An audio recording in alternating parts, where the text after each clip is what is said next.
La Coupe du Monde vient tout juste d'ouvrir ses portes au Qatar, mais les polémiques n'ont pas attendu le début de la compétition pour déferler.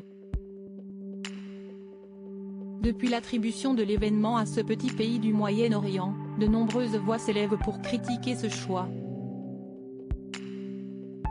De multiples informations sont sorties dans la presse et plusieurs aspects de ce mondial pas comme les autres font beaucoup parler. Il est notamment question des conditions de travail des ouvriers sur les chantiers des stades et d'après les informations du Nouvel Obs, près de 6 750 personnes auraient perdu la vie durant la construction des enceintes.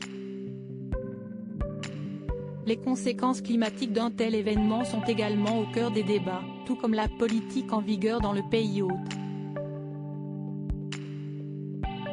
Au Qatar, qui compte un peu moins de 2,5 millions d'habitants, l'homosexualité est illégale et plusieurs nations, à commencer par le Danemark et les États-Unis, ont annoncé qu'elles allaient faire des actions pour lutter contre l'homophobie.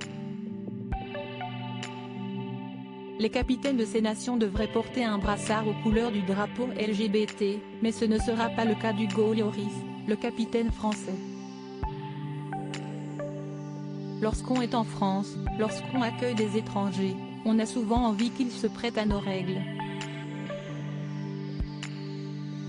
Qu'ils respectent notre culture. Je ne ferai de même lorsque j'irai au Qatar, tout simplement, a-t-il déclaré en conférence de presse. Une décision qui a beaucoup fait parler et depuis, le gardien de but de 35 ans cesse d'attirer les foudres de plusieurs personnalités. Si vous retrouvez les coïles d'Hugo Lloris, merci de les envoyer au siège de la FIFA il y a quelques jours, si Eric Nolokisen est pris vertement à lui sur Twitter, mais ce n'est pas tout.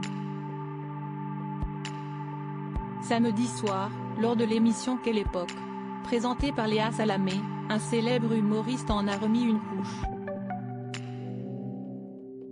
Lors de sa chronique, Philippe Caverivière a évoqué cet épisode sur le ton de la dérision, comme il sait si bien le faire.